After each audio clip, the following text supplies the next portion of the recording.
Good morning, everyone. How are you doing today? Today we are going to read through chapter 13 of Brave New World by Aldous Huxley. We're getting close to the end of the book. I don't know how many chapters there are left, but there are only about 60 pages left of the book. So we're getting near the end, which is exciting. If this is your first time watching, we're not just going to read through every word of the chapter. We are going to stop and talk about interesting vocabulary words or interesting phrases that we find as we go through. Also, if things seem a little bit complicated, I will try to explain in simpler words what is actually happening in the story. If you're watching this live with me, then I encourage you to ask questions, make comments in the chat section, and I will stop and talk about your comments and questions. That's actually what makes the video more interesting. So I really do want you to ask questions. All right, well, let's get started with Chapter 13 of Brave New World by Aldous Huxley. Henry Foster loomed up through the twilight of the embryo store. So already we have this phrasal verb, loom up, and actually I didn't even know what that meant. I had to look it up. So let me read you the definition of loom up. If something looms up, it comes into sight, so that means you begin to see it, as a tall, unclear shape, often in a frightening way.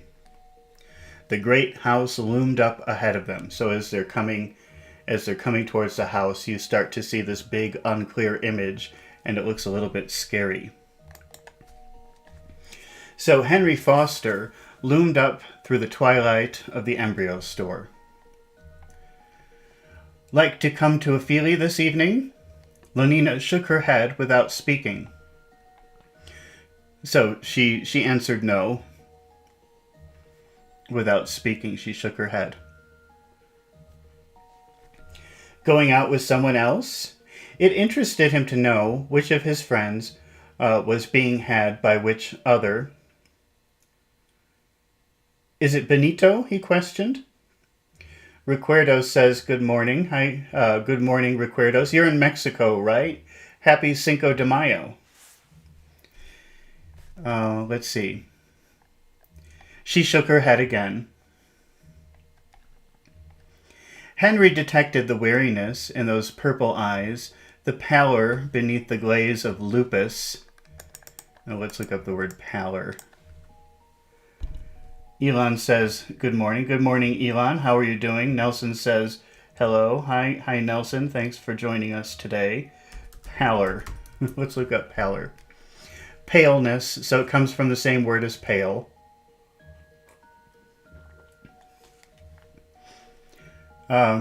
I'm in Mexico also, and Recuerdos is saying, how are you going to celebrate Cinco de Mayo? Oh, maybe I'll just do something with my dogs.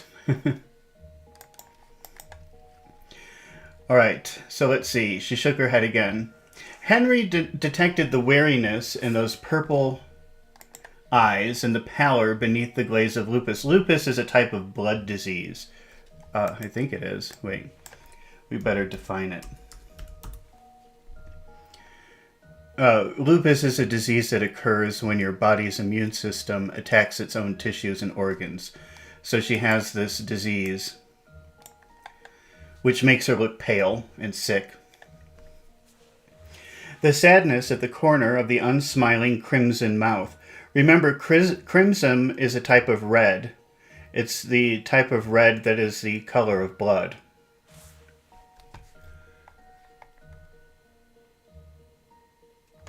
You're not feeling ill, are you? He asked, a trifle anxiously. We've seen that word trifle before, which means like insignificant or a little bit. So a little anxiously, a bit anxiously. Afraid that she might be suffering from one of the few remaining infectious diseases, yet once more Lenina shook her head. Anyhow, you ought to go see the doctor, said Henry. A doctor a day keeps the jim jams away. There's an expression in English which is an apple a day keeps the doctor away. And they've reversed it and they said a doctor a day keeps the jim jams away. I don't know what jim jams are. Let's see if that's I don't even know if that's a real word. Jim jam. No, I can't. I don't know what that means. Then there's no answer for it. Nelson asks, is crimson the same color as a raspberry? Maybe. Maybe. Here, let me show you a picture of crimson. Yeah, I guess it could be. It does look like it. Let me show you this picture. So these are types of crimson. Crimson is kind of dark red. So I guess that could be the color of a raspberry.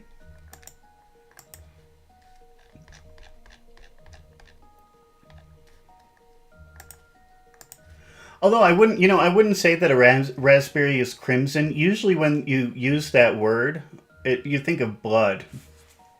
So that's not a very pleasant combination. Blood and raspberry.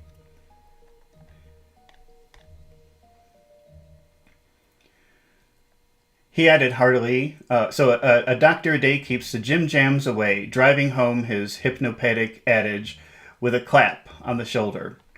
Perhaps you need a pregnancy substitute, he suggested, or else an extra strong VPS treatment. Sometimes, the standard passion surrogate isn't quite... Oh, for Ford's sake, said Lenina, breaking her stubborn silence. Shut up. And she turned back to her neglected embryos. A VPS treatment indeed. She would have laughed if she hadn't been on the point of crying, as though she hadn't got enough VP of her own. I'm not sure what VPS or VP is. She sighed profoundly as she refilled her syringe. John, she murmured to herself. John. Then, my Ford, she wondered. Have I given this one its sleeping sickness injection, or haven't I? She simply couldn't remember. In the end, she decided not to run the risk of letting it have a second dose, and moved down the line to the next bottle. 22 years, 8 months, and 4 days from that moment, a promising young Alpha Minus administrator at Mwanza was to die of... this is some kind of disease. Trypanosomiasis. The first case for over half a century. Sighing, Lenina went back on with her work. An hour later in the changing room, Fanny was energetically protesting. But it's absurd to let yourself get into a state like this. Simply absurd. Absurd is another word for ridiculous. She repeated. And what about a man? One man. But he's the one I want. As though there weren't millions of other men in the world. But I don't want them. How can you know till you've tried? So she only likes John, the savage. That she's obsessed with him. But in their society, you're not supposed to have relationships with just one person. You're supposed to have relationships with as many people as possible. And they think it's ridiculous or stupid or even disgusting if you try to have a relationship with just one person.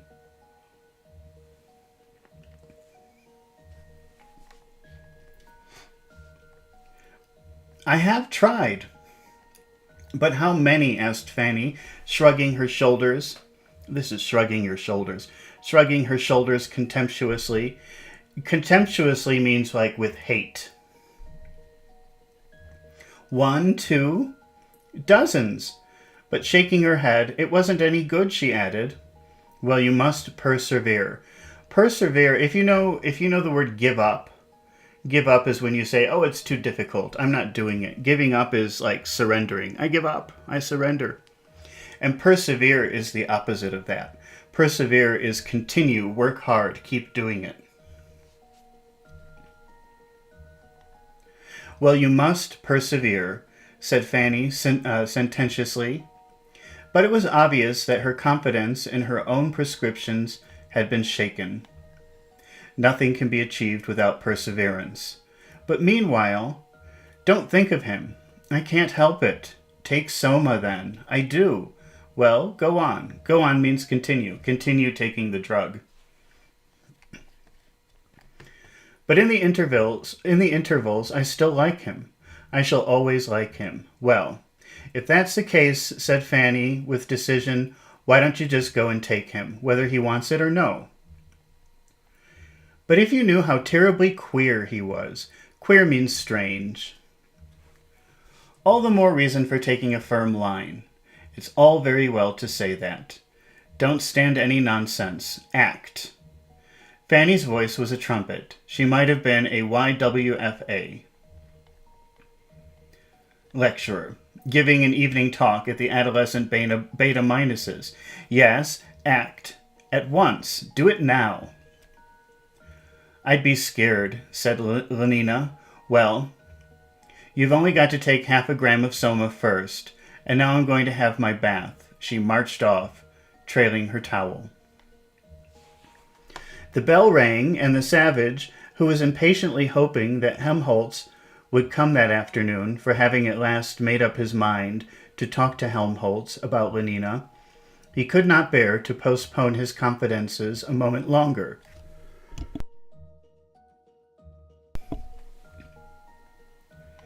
Jumped up and ran to the door.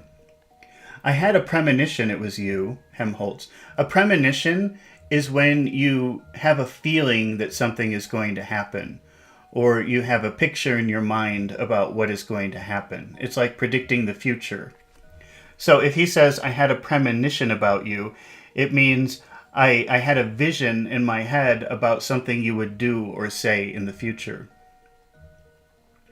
Or maybe that he was just coming.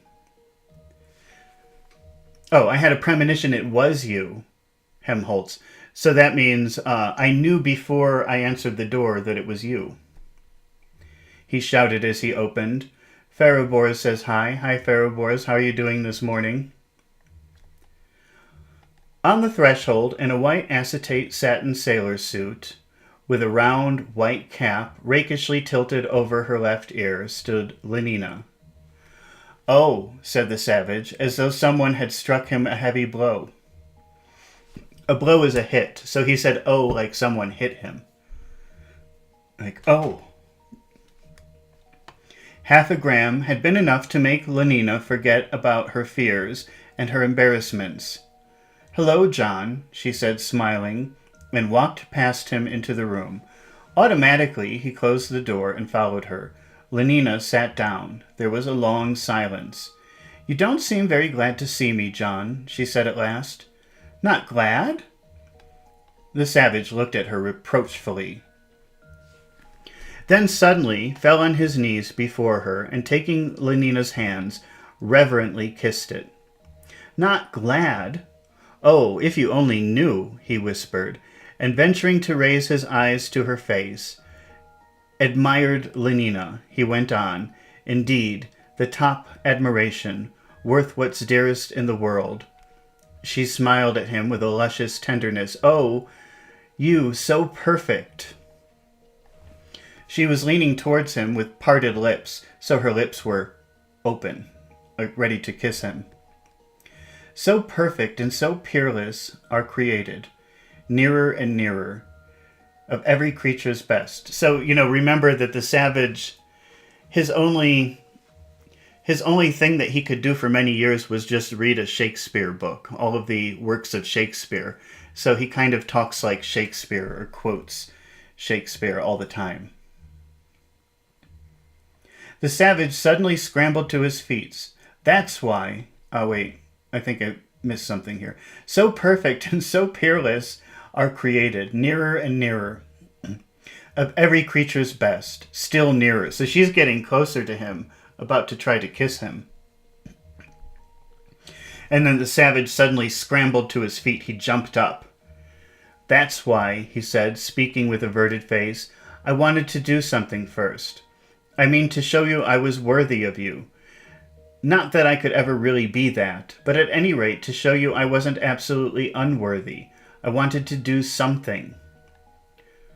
Why should you think it necessary? Lenina began, but left the sentence unfinished. There was a note of irritation in her voice.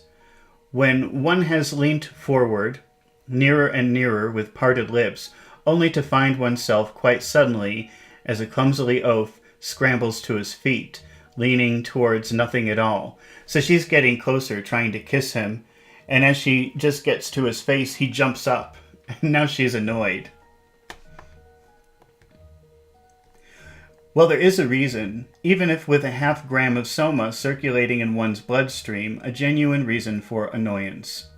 At Malpais, the savage was incoherently mumbling, you had to bring her the skin of a mountain lion. I mean, when you wanted to marry someone, or else a wolf. There aren't any lions in England, Lenina almost snapped.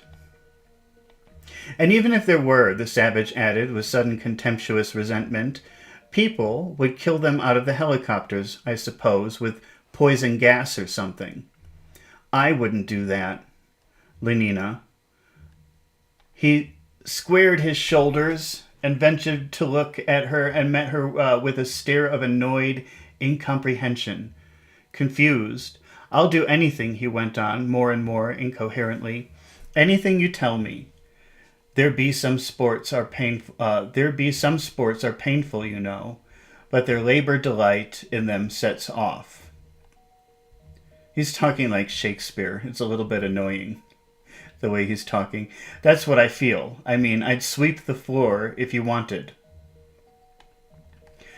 But we've got vacuum cleaners here, Lenina said in bewilderment. Bewilderment is confusion. It isn't necessary. No, of course it isn't necessary, but some kinds of baseness are nobly undergone. I like to undergo something nobly, don't you see? But if there are vacuum cleaners, that's not the point. And epsilon semi-morons to work them, she went on. Well, really, why? Why? But for you, just to show you that So he's telling her, because he could just have sex with her if he wanted. She's waiting for it. But he comes from a place where that's a very rare thing. And he feels like he has to earn it. And she's saying, but you don't have to earn it. So he wants to go hunt a lion and bring her back a lion. Or clean her apartment or do something just to prove that he's worthy of her.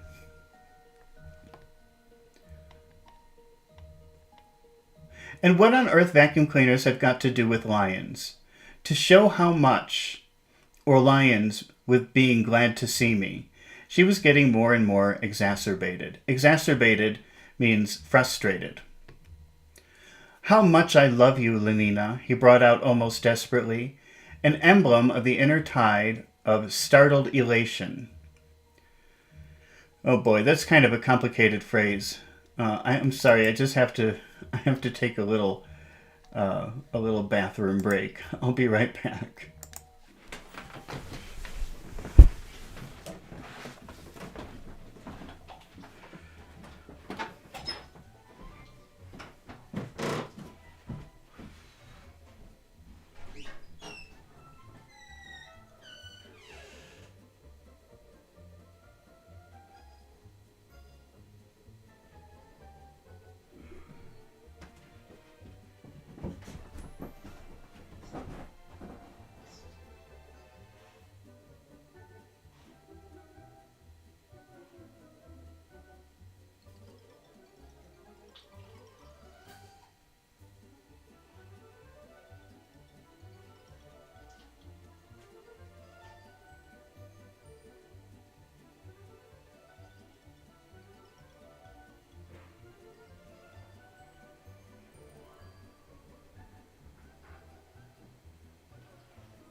All right, sorry about that.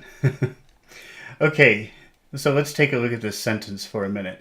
An emblem of the inner tide of startled elation. Okay, let's look at the word emblem, in case you don't know that word. An emblem is like a representation or a symbol of something. Let's take a look at some examples of emblems.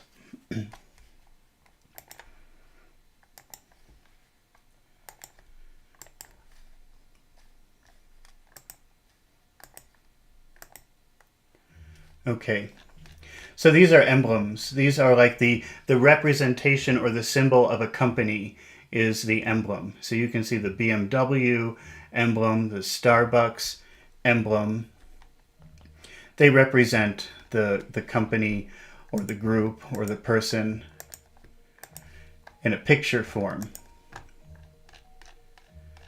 An emblem of the inner tide of startled elation. So the tide is the movement of the ocean. I wonder if there's any way to show you that.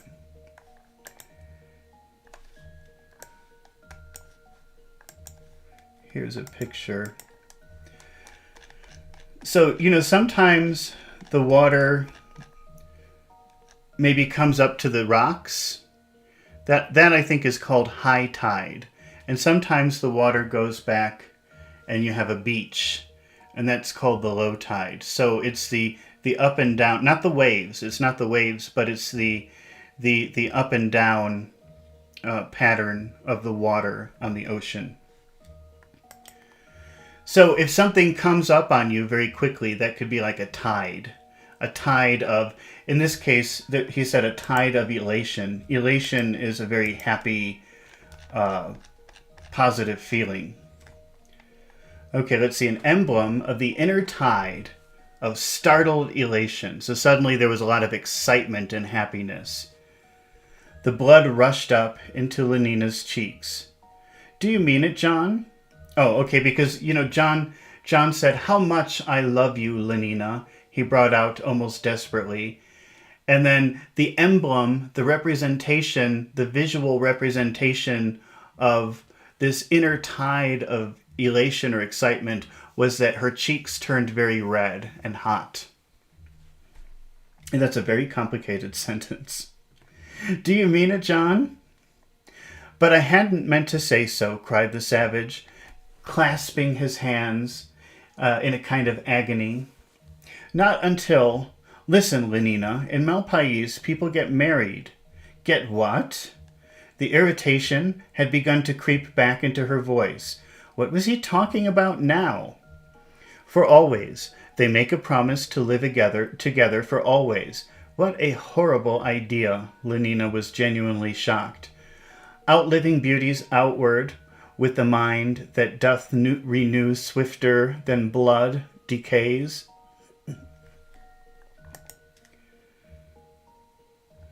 Oh, Farabors is saying, what literary device is being used with the inner tide? Well, I guess if you were...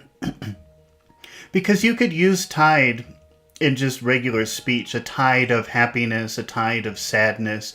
It just means it's coming towards you in the way that the ocean rises up against the earth. I mean, I guess maybe it's a metaphor. I'm not really sure, to be honest with you. But because it's a pretty common thing to use. But that's really what the tide is. It's the rising of the water and the lowering of the water. So when something comes up to you like water covering you, you could call it a tide of happiness, a tide of sadness, a tide of anger.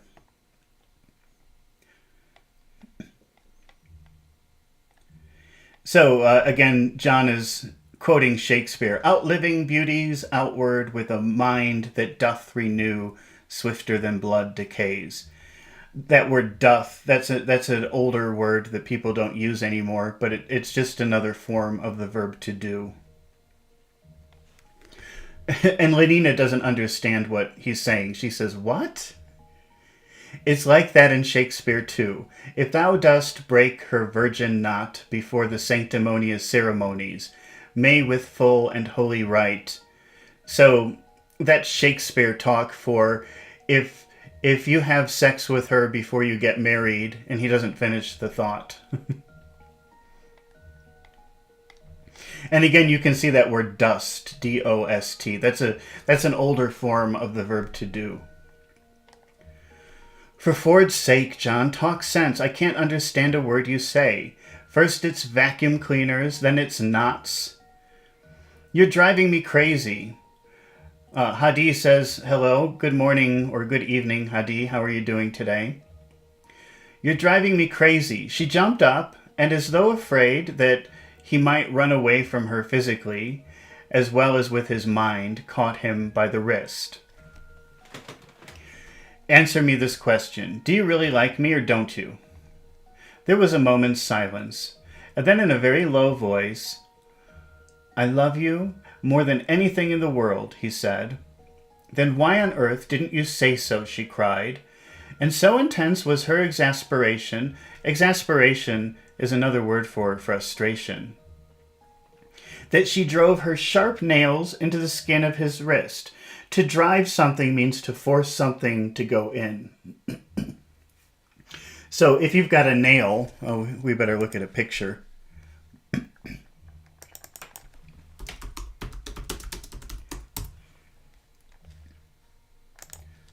Let's take a look at this.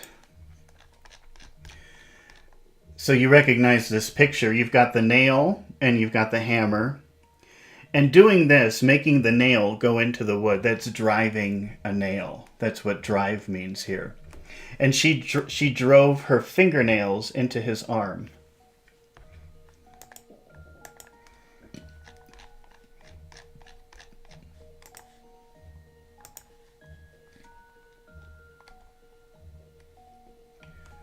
Then why on earth didn't you say so, she cried, and so intense was her exasperation, her frustration, that she drove her sharp nails into the skin of his wrist, instead of driveling away about knots and vacuum cleaners and lions, making me miserable for weeks and weeks. Drivel. Let's take a look. How do you define that word, drivel? Nonsense, talking nonsense. So instead of talking nonsense about knots and vacuum cleaners, instead of driveling away about knots and vacuum cleaners, and making me miserable for weeks and weeks, she released his hand and flung it angrily away from her. If I didn't like you so much, she said, I'd be furious with you. And suddenly her arms were round his neck. He felt her lips soft against his own, so deliciously soft, so warm and electric, that inevitably he found himself thinking of the embraces of the 3 weeks in a helicopter. Oh, the stereoscopic blonde and and more than a real blackamoor, and more than real blackamoor. Horror, horror, horror. He tried to disengage himself, but Lenina tightened her embrace. Why didn't you say so? She whispered, drawing back her face to look at him. Her eyes were tenderly reproachful. To be reproachful means to let someone know that they did something wrong. To reproach someone is to tell them that they did something wrong. I just want to check the real definition here. To criticize someone, especially for not being successful or not doing what is expected. So she looked at him in a way like, you hurt me because you should have told me a long time ago about this, and I'm angry with you for it. That's what reproach means here. But she was tenderly reproachful. She wasn't looking at him in a way that seemed like she hated him, but more of a, I'm mad at you for hurting me. The murkiest den, the most opportune place, the voice of conscience thundered poetically. The strongest suggestion our worser genius shall never melt mine honor into lust. Never ever, he resolved. Well, he's just quoting Shakespeare again, but we can't really dissect that. That would take too long. And anyway, the point is, she doesn't understand what he's saying because he's always talking like Shakespeare. So, like, you can see here in the next line, you silly boy. Like, silly could mean stupid. Or ridiculous. You silly boy, she was saying. I wanted you so much. And if you wanted me too, why didn't you? But Lenina, he began protesting, and as she immediately untwined her arms, as she stepped away from him, he thought for a moment that she had taken his unspoken hint. But when she unbuckled her white patent cartridge belt and hung it carefully over the back of the chair, he began to suspect that he had been mistaken. So John is saying, I want to marry you so that we can have physical relations. But she just doesn't understand that, so she starts to take off her clothes. Lenina, he repeated apprehensively. She put her hand to her neck and gave a long vertical pull. Her white sailor's blouse was ripped to the hem. The suspicion condensed into a too solid certainty. Lenina, what are you doing? Zip, zip. Her answer was wordless. She stepped out of her bell-bottomed trousers. Her zippa camniks were a pale shell pink. I think that must be underwear, because I'm just thinking of that word knickers, which means underwear. And everything they have has zippers. So, and cam comes from camisa, or chemise, which means shirt. So she has, like, I think a one-piece underwear. So that's why it's called camniks. Cam for shirt and nix for the bottom part of your underwear. And zip because they're all zippers. Her zippa camniks were a pale shell pink. The Arch Community Songster's golden tea dangled at her breast. Dangling is when something hangs like this. This is dangling. So she's wearing some kind of necklace, and she's leaning forward so that the necklace is dangling.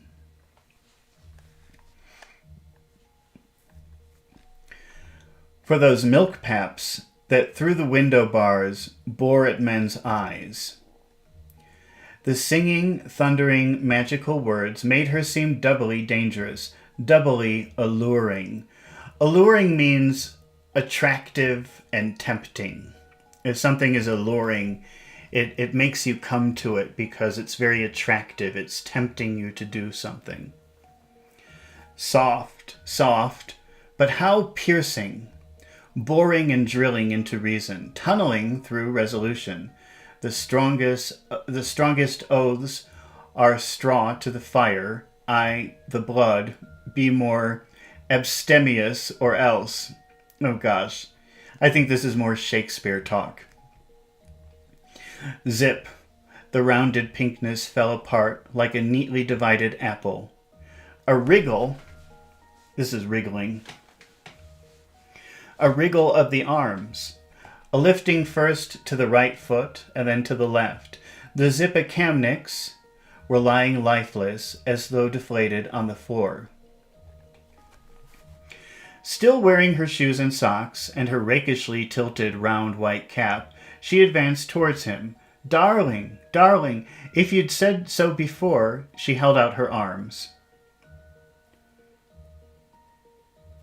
Oh, Hadi says, Shakespeare, famous line from Hamlet, there's something rotten in the state of Denmark. That's right, that's a very famous phrase. But instead of also saying darling and holding out his arms, the savage retreated in terror, flapping his hands at her as though he were trying to scare her away. Flapping is this movement. So if he's flapping his hands at her, he's probably going like this, like telling her to go away.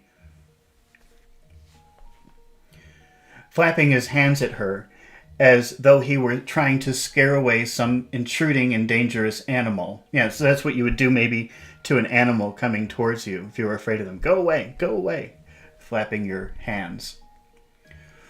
4 backward steps, and he was brought to bay against the wall. Sweet, said Lenina, and laying her hands upon his shoulder, pressed herself against him.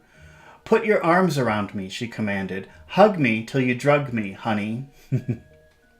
She, too, had poetry at her command, new words that sang and were spells and beat drums. Kiss me. She closed her eyes. She let her voice sink to a sleepy murmur. Kiss me till I'm in a coma. Hug me, honey, snugly.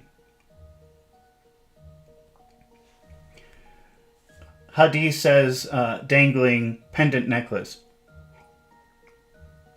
Yes, anything that's hanging and doing this is dangling. Actually, that word dangle is used for something with computers. Well, let's see.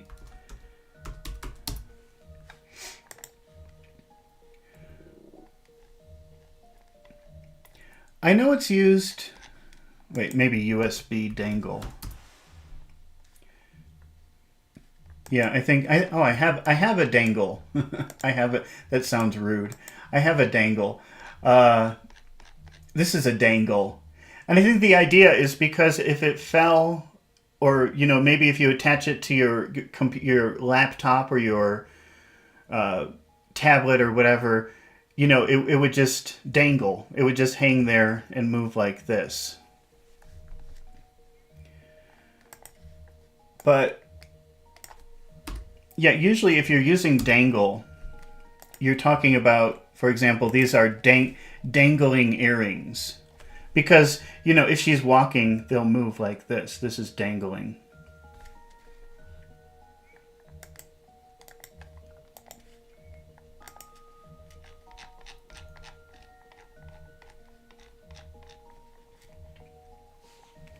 Sweet, said Lenina, and laying her hands on his shoulders, pressed herself against him. Put your arms round me, she commanded. Hug me till you drug me. Oh, we already read that. Okay. Let's go to the savage caught her by the wrists, tore her hands from his shoulders, and thrust her roughly away at arm's length. To thrust something is to push something. So he thrust her away. He pushed her away. The savage caught her by the wrists, tore her hands from his shoulders, and thrust her roughly away at arm's length. Ow! You're hurting me! Oh! She was suddenly silent. Terror had made her forget the pain. Opening her eyes, she had seen his face. No, not his face. A ferocious stranger's, pale, distorted, twitching with some insane, inexplicable fury. Twitching is when you make involuntary movements with your muscles, in the springtime, if you have allergies, sometimes your eyes or maybe your nose will move. That's twitching. My eyes are twitching, or my eyelids are twitching.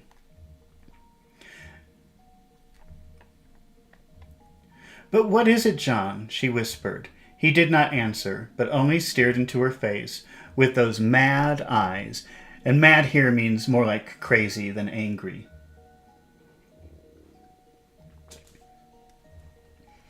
The hands that held her wrist were trembling.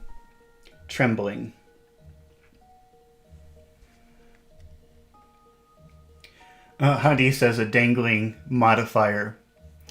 Well, they use that word dangling when they're talking about grammar because they say you put something at the end of a sentence and it's not complete. So it's just hanging there and it shouldn't be there. And that's why they call it dangling. He breathed deeply and irregularly, faint, almost into imperceptibility, but appalling. So remember, faint means weak. And this word perceptible comes from perceive. Perceive means that you can see or hear or experience something. When you perceive something, you're experiencing it through your senses. So imperceptible means you can't experience it through smelling or tasting or hearing or seeing. It's there, but your senses can't experience it. He breathed deeply and irregularly, faint, almost to imperceptibility. So he was breathing, but it was so weak, it was so soft, you couldn't see him breathing, you couldn't hear him breathing. She suddenly heard the grinding of his teeth. "What is it?" she almost screamed. As though awakened by her cry, he caught her by the shoulders and shook her. "Whore!" he shouted. "Whore! Impudent strumpet!" "Oh, don't, she protested in a voice made grotesquely tremulous by his shaking. "Whore! Please! Damned whore! A gram is better," she began. The savage pushed her away. In case you don't know it, a whore is a prostitute. That's a really disrespectful thing to call a woman. "A gram is better," she began. The savage pushed her away with such force that she staggered and fell. "Go," he shouted, standing over her menacingly. "Get out of my sight, or I'll kill you." He clenched his fists. This is when you clench your fist. This is clenching, making a fist. Lenina raised her arm to cover her face. "No, please don't, John." One arm still raised and following his every movement with a terrified eye, she scrambled to her feet, and still crouching, she still covering her head, made a dash for the bathroom. So that means she ran. To make a dash for something is to run towards something. So she ran to the bathroom. The noise of that prodigious slap by which her departure was accelerated was like a pistol shot. "Ow!" Lenina bounded forward, safely locked the bathroom door. She had leisure to take stock of her injuries. To take stock of something is to examine something, like count. I've got this, I've got that. So she was looking in the mirror, looking at all the different places where she was hurt. Standing with her back to the mirror, she twisted her head. I'm sorry, I have to take another break. I'll be right back.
Okay.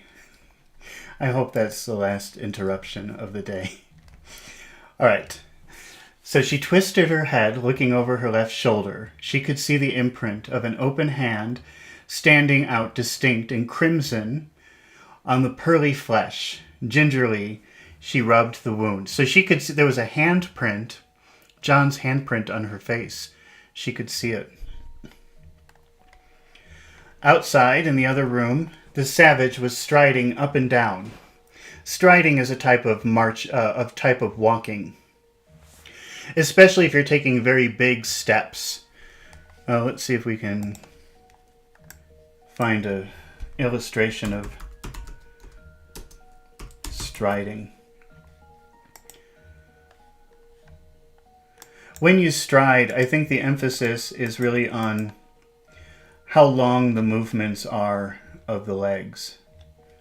Let's see if there's another one. Well, this one seems like it could be good. Like this guy. He's striding. That's the difference between walking and striding.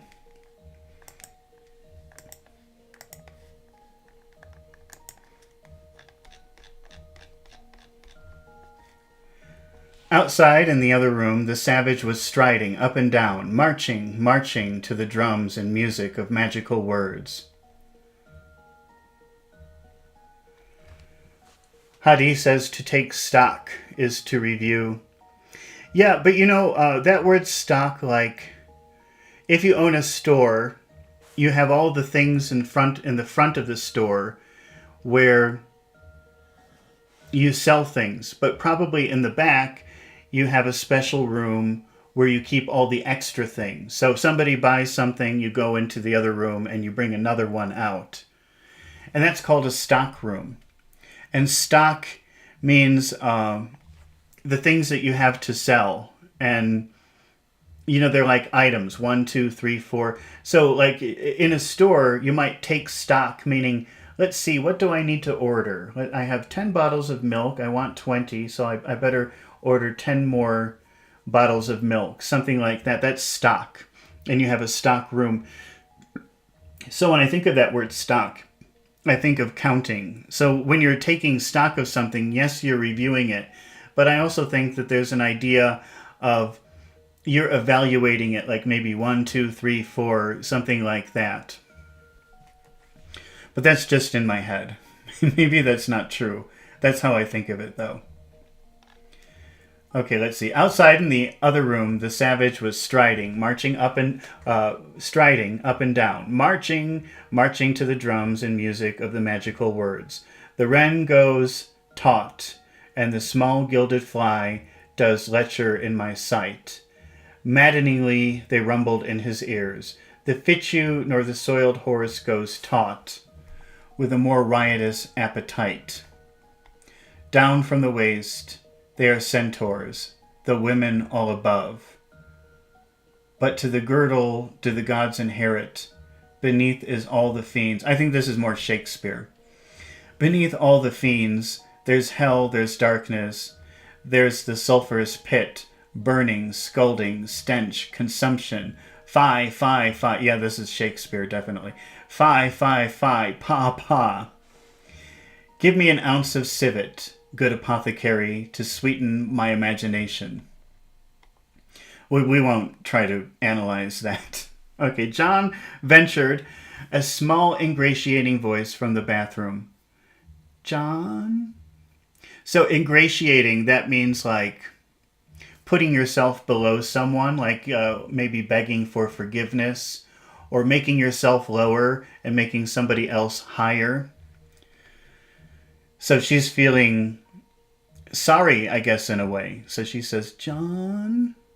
O thou weed, who art so lovely fair, and smellest so sweet that the sense aches at thee, was this the most goodly book made to write, whore upon? Heaven stops the nose at it. But her perfume still hung about him. His jacket was white with powder that had scented her velvety body. Impudent strumpet, impudent strumpet, impudent strumpet. The inexorable rhythm beat itself out. Impudent. John, do you think I might have my clothes? He picked up the bell-bottom trousers and the blouse and the zippy camnicks. Open, he ordered, kicking the door. No, I won't. The voice was frightened and defiant. Well, how do you expect me to give them to you? Push them through the ventilator over the door. A ventilator, let's just take a look at the word ventilator.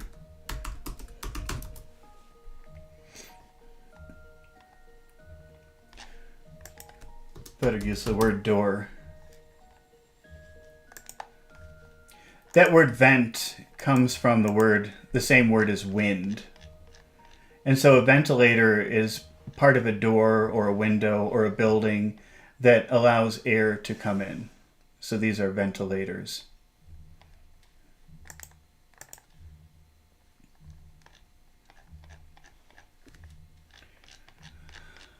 Hadi said she had a baby just as she was hitting her stride professionally. Okay, this is stride in a more abstract way. I mean, if we look at that, let's look at stride, the picture of stride again.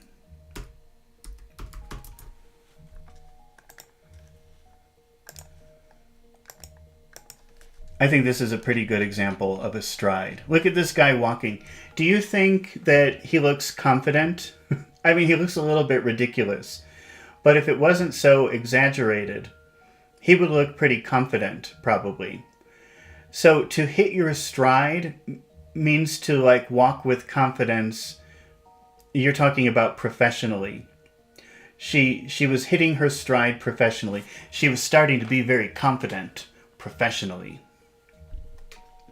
So it's a little bit more abstract the way that you're suggesting it here, but it's common. I didn't even think of that until you mentioned it, but that's a very common way to use it. Hitting your stride. That means you're able to walk confidently in whatever thing, professionally, in sports or whatever, playing an instrument.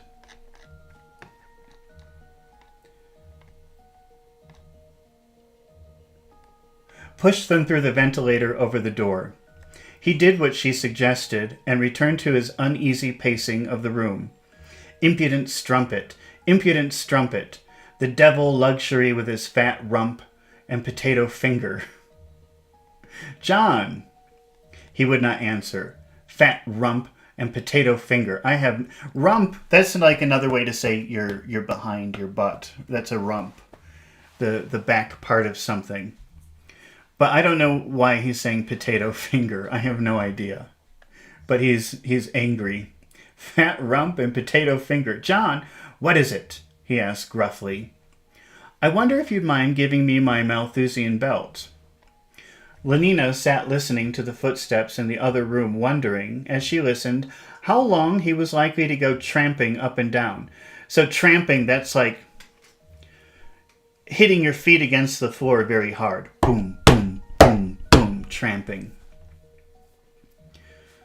Whether she would have to wait until he left the flat, or if it would be safe, after allowing his madness a reasonable time to subside, to open the bathroom door and make a dash for it. So again, to make a dash for it means like to escape. Remember when she dashed to the bedroom or to the bathroom? She ran to it. But to make a dash for it is like an expression, which means try to escape from something.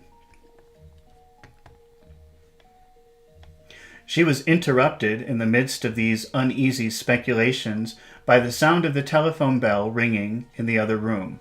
Abruptly, the tramping ceased. She heard the voice of the savage parleying with silence. Hello? Yes? If I do not usurp myself, I am. You didn't hear me say so, Mr. Savage speaking? What? Who's ill? Of course it interests me. But is it serious? Is she really bad? I'll go at once. Not in her rooms anymore. Where has she been taken? Oh my God. What's the address? 3 Park Lane. Is that it? 3? Thanks. Lenina heard the click of the replaced receiver, and then hurrying steps. A door slammed. There was a silence. Was he really gone? With an infinity of precautions, she opened the door 1/4 of an inch, peeped through the crack, was encouraged by the view of emptiness, opened a little further, and put her whole head out, finally. Tiptoed into the room, stood for a few seconds with strongly beating heart, listening, then darted for the front door, opened, slipped through, slammed, ran. It was not till she was in the lift and actually dropping down the well that she began to feel herself secure. Okay, well that is the end of chapter 13 of Brave New World. So next time, I don't think that, because I want to read this at the same time every day, so I won't be able to read chapter 14 until Thursday at the same time, because I'll be busy in the mornings for the first part of the week. So we will continue this next Thursday. I hope that you come back as we go to chapter 14 of Brave New World. And thanks for watching, and thank you for your comments. I always appreciate it when you comment. And I will see you soon. Goodbye.